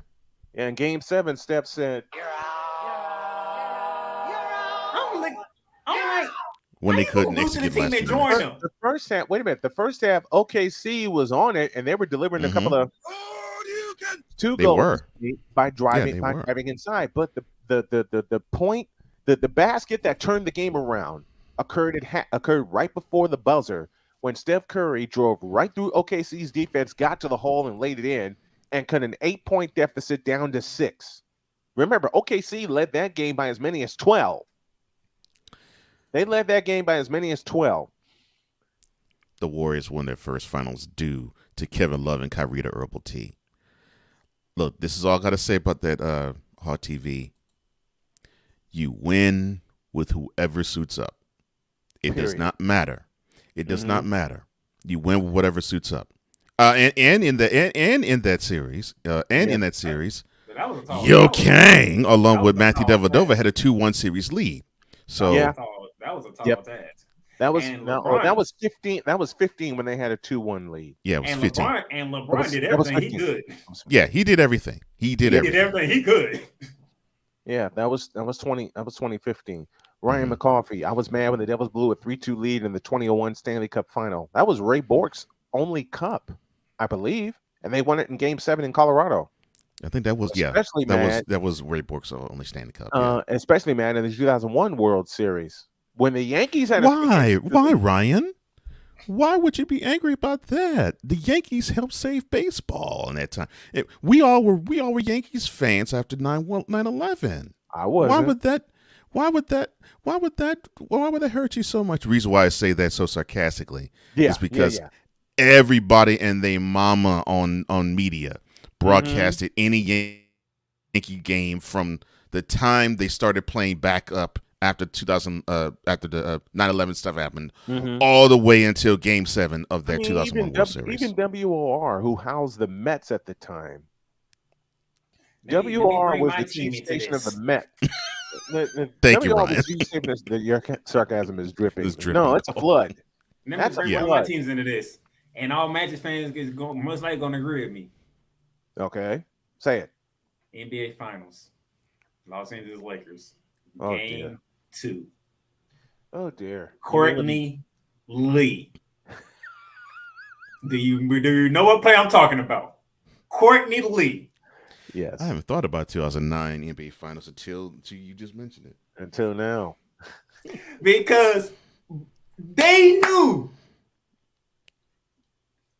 He knew. It was like Stan Van Gundy knew. They think we gonna go to the White House. I'ma trick them. And it worked. Yep. And Courtney Lee blew the freaking layup. I was like, but And then the game went in overtime, and that was the end of that series. Yeah, it was. Ryan also says, Go ahead. Yeah, Ryan also says, and just as mad when Doug Bryan missed not one, but two game-winning field goals to the 2004 AFC divisional round. Mm-hmm. Doug Bryan. The fact that you brought that up, I know. Wait a minute. Rookie kicker for the 49ers who couldn't miss a doggone thing. The fact that you brought that up, I know a lot of Chicago fans right now are mad about another year. Which is Lord, talking about Parkey missing that game-winning field goal from 43 yards, where it bounced off when it bounced off the upright and the crossbar. Oh, the double doink. The double doink. He missed another field goal in that game too. And he missed another field goal before it, but that really doesn't matter. Let me explain what happened in my household when Jody and I watched that game from start to finish. Both of us got scared that the Bears were actually going to beat the Eagles. And could have. And should have. They should have run them over. The Bears, to me, in that game, they played like the better team. Unfortunately, they couldn't capitalize in the red zone. They couldn't capitalize in the red zone, and that was their downfall. Their red zone opportunities ended in field goals and not touchdowns. And Nick Foles took them down, got the game-winning points. Mm-hmm. They went back the other way. Couldn't capitalize on a 3rd and 6. Mm-hmm. And you bring on Cody Parkey, who couldn't hit the broadside of a doggone barn. And I looked at Jody, and she looked at me, and we both said, he's going to miss this. Because y'all got to remember, the kick came from the right hash. Yeah, and it went all the way to the left. The kick came from the right hash. And earlier in that game, win or no win, he was missing left bad. Mm-hmm. He was missing left badly. And like I said, I looked at Jody, she looked at me, and we both said, he's going to miss this. And I said, yeah, and he's going to miss it left. Wouldn't you know it? Doink, He doink. missed it left. And every Bear fan I knew, Victor included, flooded my phone, blaming me, and I mean this playfully, Victor, blaming me for the Bears' loss. And they said, okay, what did you do? What the hell are you doing? Unfortunately for the Eagles. Because they remember that year, Carson Wentz was going to be the league MVP. But No. That was year before. Year before. No, that was that year. No. When we injured Carson Wentz, listen, Nick Foles came in and they went on a run. That was the year before. That was the year that Eagles won the Super Bowl. That was 17. That was the year the Eagles won the Super Bowl. When your Rams injured Carson Wentz. That was 2017. I believe the Bears and Eagles. I believe that was a wild card round. That was a wild card. It was a wild card game. That was a wild card. It was the year before. That year, Carson Wentz led them to a 6-5 record. Doug Peterson saw that the team wasn't responding. He yanked him for Nick Foles. And Wentz ain't been the same since that injury. He hasn't been. Carson Wentz. It's really the game against the Rams when he lost his career. Yeah, Carson Wentz's career was done because he was on an MVP level type season. Yeah, he was. He was, man. He was. I mean, it was everything was just flowing for him that year. And then when he dove and his knee collided with Ram defender's helmet, that's been it. But that was December 1st, 2017. And he hasn't been the same since. The game that Brian's talking about, that happened in 2009, January 2019. Yeah.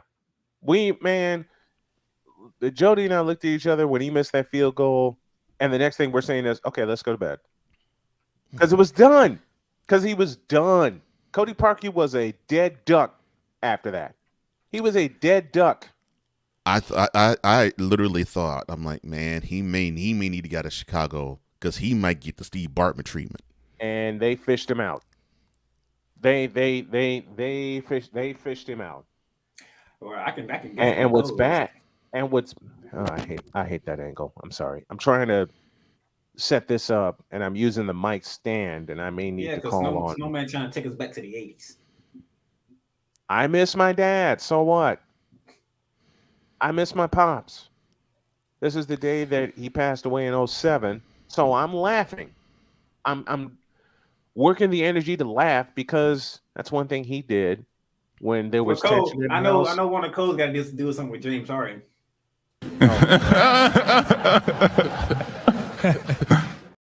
I know the moments. Listen, there are moments. Go ahead. All I have to say to Cole is Memorial Day 2018, because he and I talked earlier that day before I went. If you remember, Cole, before I went to work, I was homeless at the time in Dayton, Ohio, but I was making the best of it. But Cole and I talked before I went to work that afternoon, and Cole asked me a question. He says, "Can the Rockets get it done tonight and end the dynasty?" And I leaned into the phone and I said, "Hell no." Cole starts laughing because he was in agreement with me. And he said, Do I need to know why? I said, I will give you two reasons. One, the Rockets are going to lean on something they can't do, which is shoot the basketball. And second, they're going to do the same thing that they did in Game 6. They're going to take a double-digit lead into halftime, and they're going to blow it. And both those things happened. By getting away from what they were doing. And Cole, both those things happened. And Cole completed the thought. Is that game when they was shooting a whole bunch of threes and missing them all? None seemed to go in. 27 straight threes. 27 straight. And when I got back to the shelter in Dayton, I called Cole immediately. No, I take that back. I called him at work. Yeah. I called him when I left. I called him when I left work because I put my headset on. And Cole just picked up the phone and he goes, "You were saying?" Which one you hated more? That one or the Game 6 against the Spurs? That's a tie. I can tell you. Those are ties. Yes, those are ties. That's a tie. Because I was angry at the team for the 2018 Game 7 collapse. I was angry at Harden for the 2017 conference semifinals, where he just mentally checked out.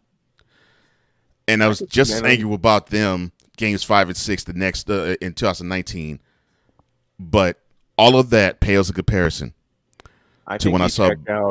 I think he mentally checked out at the end of the 17 series against San Antonio. The end of the 18 series, nobody blocked his shot, and again in the 19 season against the Warriors. But I can say this with all certainty: All of those, including the Oilers losing the 35-3 lead to Buffalo in the 1992 AFC wildcard game. Oh, God. All of those things pale in comparison to when I saw Bud Adams shake hands with the Nashville mayor in the fall of 1995.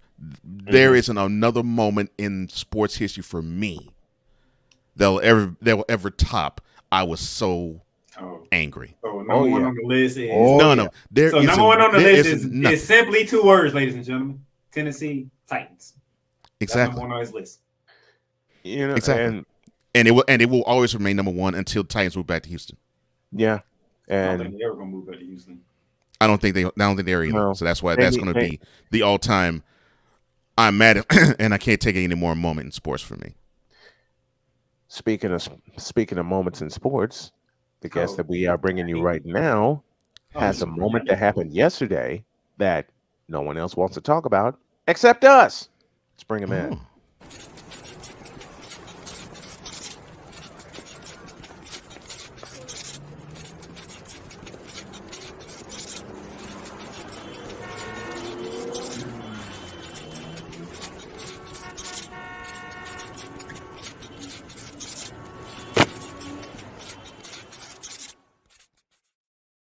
Now, courtesy of the Invader Coffee Hotline, we welcome Jay Spivey with his Spivey Notes for this week. Good morning, my friend. Good morning, John. How are you? Doing good. I think we witnessed something. Well, no, you probably witnessed it even closer than we did, Jay. I think you witnessed something on the lines of this.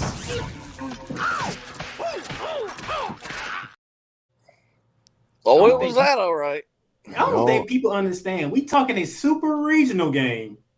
Yep. And these dudes jacked up 9 home runs and put up 22 on the board.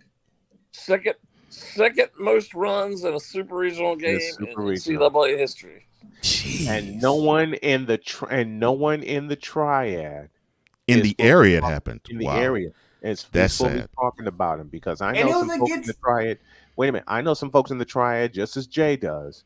That's and sad. They did not come out throughout the season at all. Matter of fact, something that was really, really wrong, and Jay will agree with me, is that the person who voiced all regular season games, my friend, Ty Collins. A&T. Yep. I mean, the person who voiced all the games, Ty Collins, my friend, did not get a chance to do any of the postseason games. And that's wrong. That's whack. I'm going to tell you what's wrong is that, listen, I'm sure you guys heard that the director from ESPN died before the game started Saturday. Yes. I'm 100% empathetic for that. I sent all condolences to his family, to ESPN, everybody who knew him. Mm-hmm. I'm so sorry that happened. Yeah. But the way that ESPN has treated Wake Forest the last 2 weeks is beyond excuse. It's last week they were not on at all. Nope. Not Saturday they were supposed to be on at noon, and they have 4 networks, not counting the SEC and SEC networks, which they could have put on if they had to, since they were playing an SEC team. They played Alabama. And they somehow found room for all the other games that got moved around because of weather, including the LSU game that got pushed until almost 10 o'clock Saturday. Right. But they put Wake Forest on ESPN Plus, which you have to pay for. Yeah, they put Wake Forest behind a paywall. They put Wake Forest. Then, as I've heard many times throughout these playoffs in the last 2 weeks, that's jacked up. After the game was over Saturday, when they won 5-4, the studio announcers at ESPN got on there, Chris Budden and Mike Rooney. And they both said Alabama ought to be feeling pretty good about themselves. They should be able to win this series. Yeah, they did. How are they looking after yesterday? With egg on their face. With egg on there, because you're talking about the best offense in the nation. And they have a great pitching staff. They have the best team. They have the best team. And I still have people when I previewed this and I put it on Facebook, how far will Wake Forest go? I have people saying, "Oh, I wouldn't trust them. I would trust LSU or Florida. Listen, LSU and Florida are going to the College World Who said Series. Florida? Granted. Okay. Who said Listen, Florida? I'll tell you in a minute. Granted. But the best team in the nation, the number one team in the nation, which no one is talking about, no one is trusting, no one is given a chance to, is headed to Omaha, Nebraska, and they have the tools to run the table. And they're Period. still waiting on the team they're going to play because they're playing tonight. That's they play Texas the winner and of Stanford Stanford. and Texas, which is Yep. tonight. That's Texas and Stanford. They go to a game 3 I hope tonight. they go to in about 20 Colorado. innings tonight. I would say give me this camera, but look here. And by the way, My Florida Yes. kids didn't even win our conference. by the way, I'm not for pitch counts. I think pitch counts are ridiculous. But I watched the majority of the They are. Stanford Texas game last night. I And did the too. Stanford coach let his starting pitcher pitch 156 pitches last night, Yep.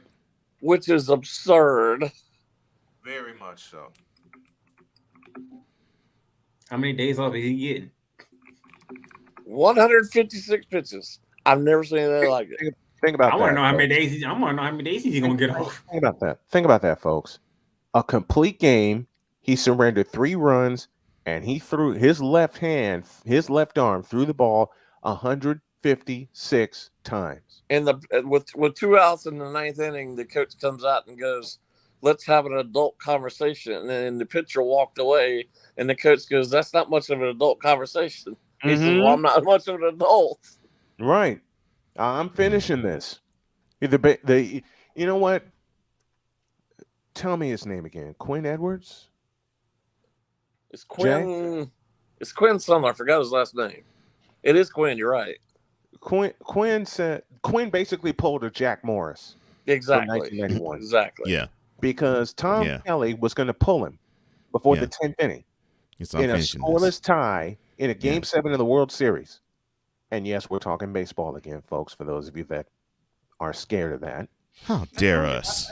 How dare? Wait a minute. This one's for Jay. How dare we talk baseball? It is a sports show. Yes, it is. And by the way, I Yes. heard this yesterday. Uh-oh. Because of the new rules in baseball, and I'm not really talking about college, even though they do have a clock. Right. Because of the new rules, ratings are way up this year. And games are 30 minutes shorter. Yep. So that means this So doggone what's pitch clock not is to meant to like? stay. Which means that everybody's praising the pitch clock. Yeah. Everybody's praising the pitch clock, and it's going to be the death of pitchers. In my opinion, Watch. In my opinion, why do we have umpires? Thank goodness, because I heard that discussed. I heard that too. I wish plate umpires would go away. Yeah. Why do we have umpires? The Because strike that zones are ridiculous. yeah.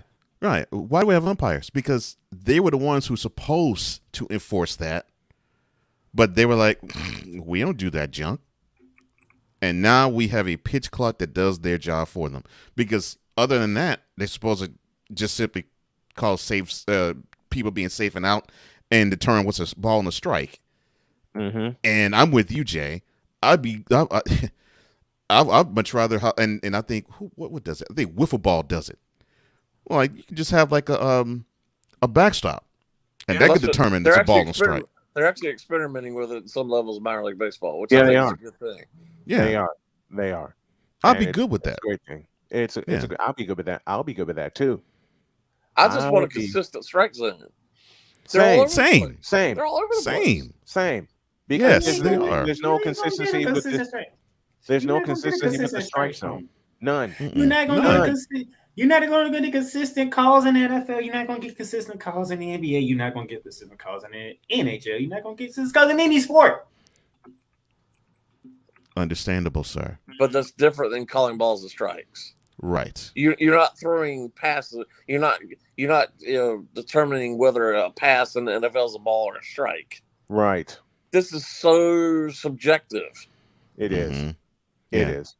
It literally is just to the designation of the particular umpire who's calling the balls and strikes. Mm-hmm. And then they get so confrontational. Nobody paid to see an umpire yell with a manager. No one paid for that. Nobody. Yeah. No one paid for that, and it's great. And Not it's even crazy, Billy and it's Martin and crazy. Earl Weaver or Bobby Cox did that happen. And we know Earl Weaver was one of the most confrontational managers in Major League Baseball history. Period. We know that. How long this been going on with baseball when it comes to balls and strikes? I know since a long time. I know since before all three, Jay, Brian, and I are all born. How about But let's see if you guys remember this name. And I'm sorry because I know he's dead. I'm sorry for that, but I'm not trying to demean him for that. All right. How about the name Eric Gregg? Oh, I remember him. Oh, of course I remember Eric Gregg. I remember him. When that ball was at least a foot off the plate, and he called it a strike. Levon Hernandez's complete game Correct. in the NLCS in 1997. 1997. Eric Gregg called a pitch from Levon Hernandez, and the only pitch that Levon had was an off-speed pitch. Off-speed. Even when he was young, he did not have velocity on his fastball. He did not have velocity at all. And he called a pitch that was an off-speed pitch a foot and a half outside. Easily. And he called it a strike. And he rung him up. But I'm glad you mentioned the late Eric Gregg's name. When we started to notice umpires like that when Brian, Jay, and I were preteens. Yes. That's when we knew that was an issue. I was older than that, but No. I'm saying when we knew this was a problem. Now with the event that he just talked about, we were all in our 20s. But I'm talking about when we noticed there was an issue with umpiring. That's what I'm saying. Mm-hmm. True. Oh yeah. I mean, once I really understood how it was called, then I could see there was a big problem with it. Right. And then now when you watch every game, there's a box. They show the box on the screen, and some of them are not even close to the strike zone.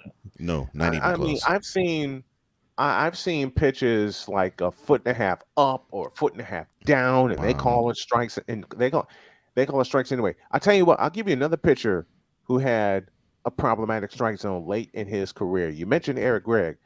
Jay, Cole, do y'all remember the name Dutch Rennert? Oh yeah, I do. Yes. Oh yeah. Yes.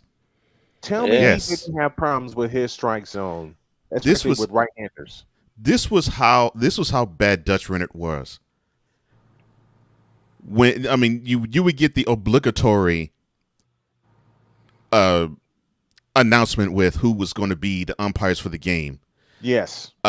In regular broadcast calls. Mm-hmm. Whenever Dutch Rennert was calling the balls and strikes, the Houston broadcast would actually give the play-by-play and the color guy about 30 seconds each to run him down.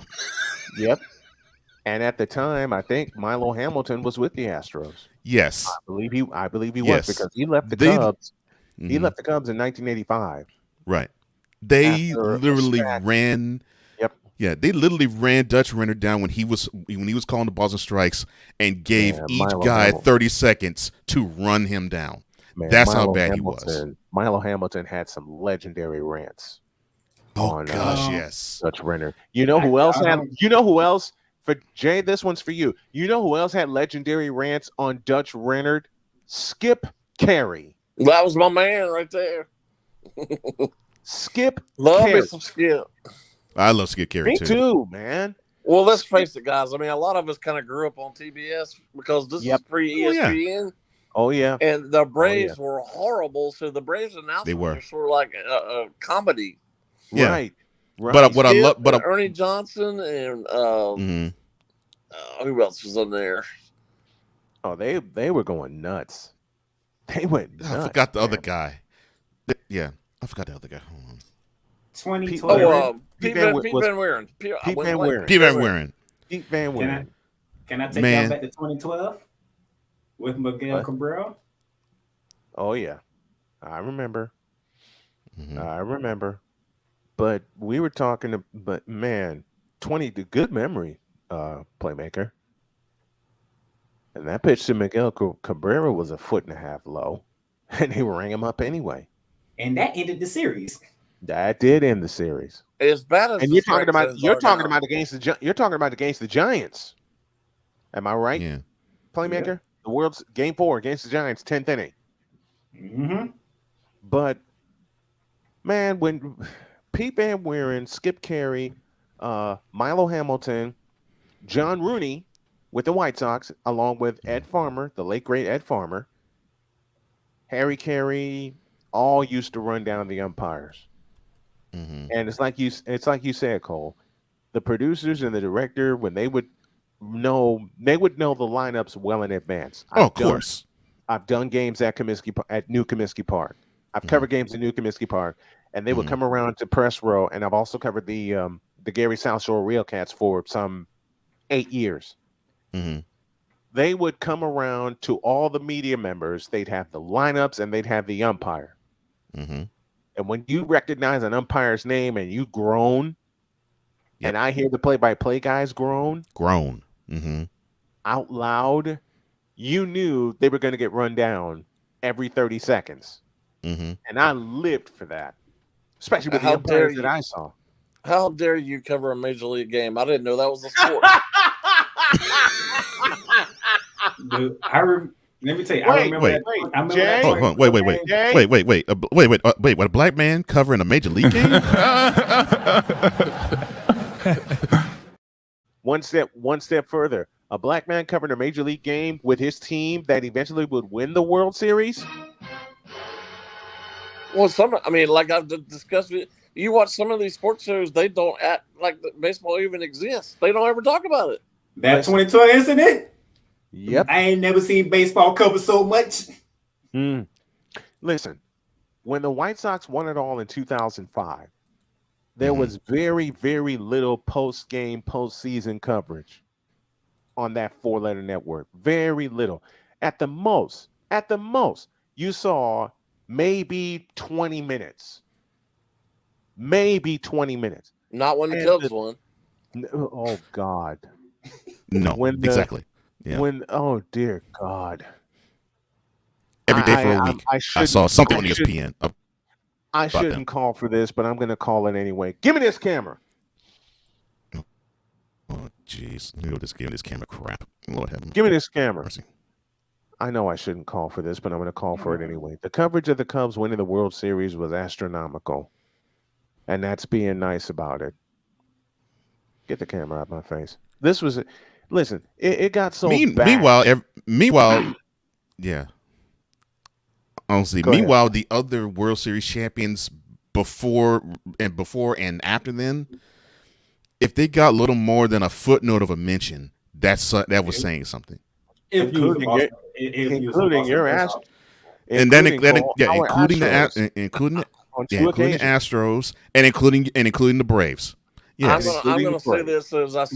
But let the Red Sox win it. Let the Yankees I'm gonna say this like I said to a bunch of friends of mine over the weekend, because they all know I watch baseball. I love baseball. Wait. A man admitting that he loves baseball? I fully admit I love baseball. I watched a lot of baseball. No. I mean, your man called needs to be pulled. Wait a minute. 4 gentlemen on a sports show talking baseball? No. But we do. Our man card needs to be pulled. How dare we? Right. Go ahead, Jay. Go ahead, Jay. I understand why they do it because of ratings. However, can you explain to me why the 3rd and 5th place teams in a division were on all 3 games this weekend, when the two best teams in the American League were not on at all, whereas they were playing each other in simply because it's the rivalry of where baseball. ESPN is located, they have a fellatio. I'm sorry. Located in Bristol, Connecticut? No, Fox started. But Fox is part of Fox is in New York, so I'll group them in too. So you have two networks that have you have 2 networks. They love to perform fellatio. I mean, they have an extreme love affair for all things Red Sox and Yankees. No, you said it right the first time. Say it right. And it is absolutely sickening to witness. I mean, Texas and Tampa are running away with their divisions. They were not blowing their teams out. Tampa is gone. Yeah, Tampa's gone. And the same. But you don't hear any mention of them. And Yeah. the same with the Texas Rangers. The Rangers. It's all about what's wrong with the Red Sox and Yankees. Wait a minute. Who cares? And Listen. then throw the Dodgers in there. I mean, let me pose this question to everybody before we get on out of here for the day. Why is it? And a playmaker, let me borrow your point and turn it into a question. Why is it that all day? when teams like the Denver Nuggets, like the Golden State Warriors, like the Atlanta Braves, like the Houston Astros, the Chicago White Sox who are getting their act together, why is it that when they get on a roll, the Texas Rangers, the Tampa Bay Rays, why is it that when teams like that get on a roll, all right, and start sprinting away with their division, they don't get talked about? Because they're not the Yankees or Red Sox. Yeah. The Los Angeles Lakers. Even now, sorry as the Mets are. They're not the Dallas Cowboys. Yeah, I was going to say, and you mentioned it earlier, Jay. Ratings. The unfortunately, yeah, to a small degree, the Mets, but yes, the Yankees, the Red Sox. If the Dodgers were really good, the Dodgers. I mean, come on. And if they were good, the Cardinals too. And if they were good, the Cubs too would garner all the baseball ratings known to man. Come on. In 3 days, they can't find room for the Rangers and Rays to be on TV somewhere. Exactly. Well, you're preaching the choir, Jay. You know how we feel about that. They can't find room for 240 win teams that are basically going to sprint away with their divisions, and you can't put them on. What sucks is if they would have that same series in September, you probably get the same result. And I haven't looked at the schedule for this week, but the Mets and Yankees play tomorrow and Wednesday. I'll guarantee both of them will be on that's TV. going to be blasted everywhere. They'll be both on TV. That's going to be blasted everywhere. The game I'm going to cover. The tonight. Subway Series. Get out of here. Hey, the game I'm going to cover tonight, the Reds and the Royals. That's an 8:10 pitch. That's on MLB.TV, but it's also on ESPN Plus, which I have access to. I'm going to cover them. Jay, the games that I have this week. So you're going to cover good baseball. That's what you're basically saying. Matter of fact, the games that I have this week today, Reds and Royals 8:10. 2 days after that, this is for you, Cole. The Nats and the world champion Houston Astros, also an 8:10 pitch. By the way, Brian, since you're covering the Reds tonight, how about Ellie De La Cruz? Oh man! Oh, nearly lost my microphone. I love Ellie Cruz, man. I love Ellie Cruz. The one thing about Ellie Cruz, with all the talent that he has, the only thing that I wish for him to continue to do is to stay healthy. Hey, Jay, he almost hit a ball out of Cincinnati Stadium the other day. He did, and that that's ball hard was, to do. And that ball was croaked. Hey, go ahead, to answer your question, tomorrow TBS and Wednesday ESPN. Well, there you what go. a shock! I told you. Yeah, the Subway Series. Oh, I'm not covering. Me a barf bag. Wednesday game anymore, so that tells you all you need to know. Give me a doggone barf bag. You know something, y'all. I might as well make this announcement right now. You know what old Snowman's going to do? Since I can't do Sunday night baseball anymore, since I got yelled at by a few people, I'm going to cover Monday and Wednesday night baseball just to flip them off, just to give them the finger. And it starts tonight. I'm not Reds and Royals. I'm going to watch Braves at Tigers tonight. Okay. I'm going to watch Stanford in Texas, and I'm going to watch Tennessee and Southern Miss.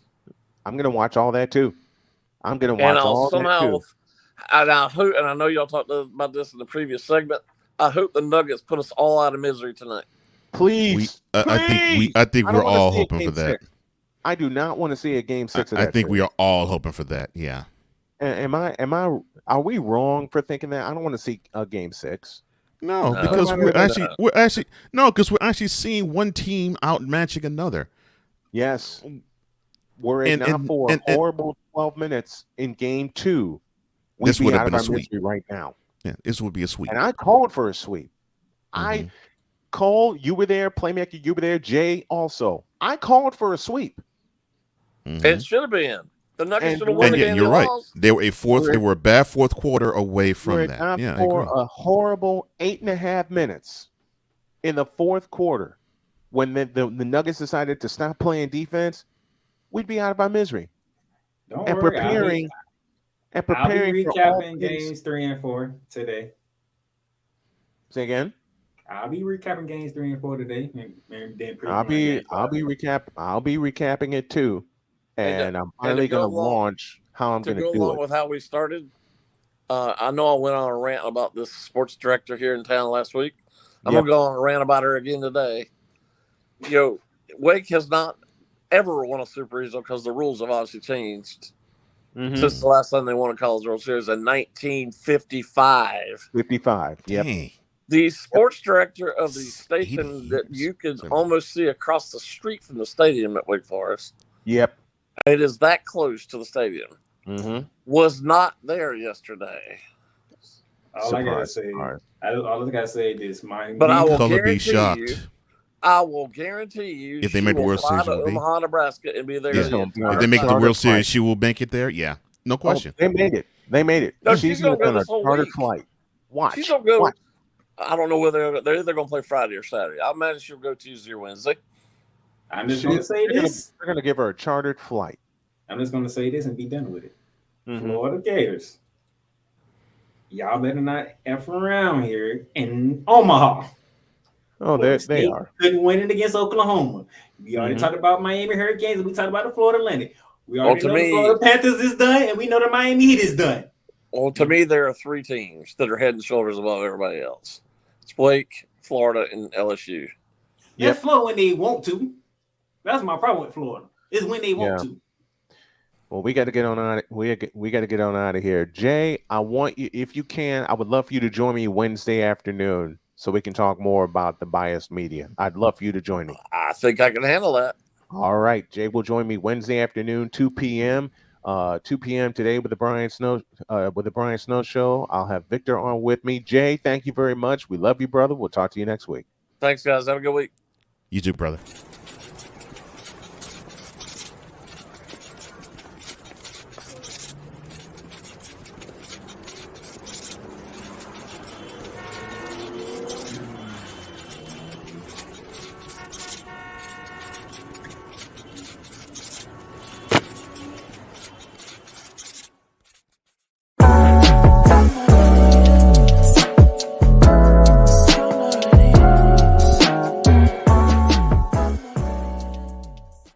So he claimed to have owned 13 different properties.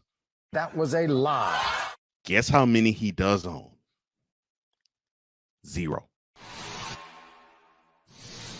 I should be asking, was this election rigged? Not the 2021, but the 2022. No, this election, I should be asked.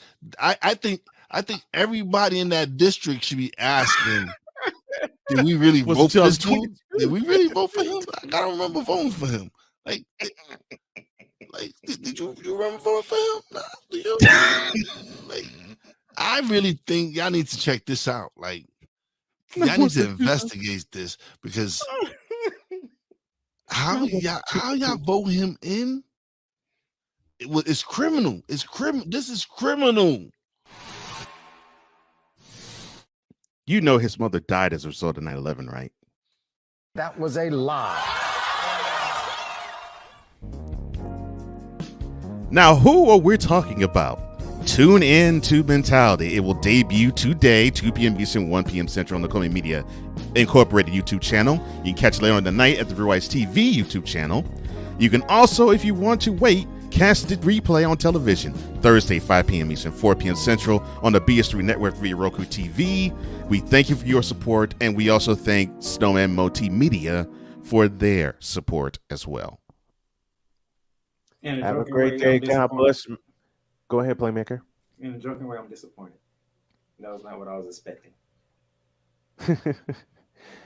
Well, you expect this. Have a great day. God bless. Remember to make your next move your best move. And always remember, if your dreams don't scare you, they're simply not big enough. Dream big, do bigger. Pops, I love you and I miss you. And we're out of here. See you tomorrow. The following is a public service announcement from Wise El Jefe. Boston. This has been a public service announcement from Wise El Jefe.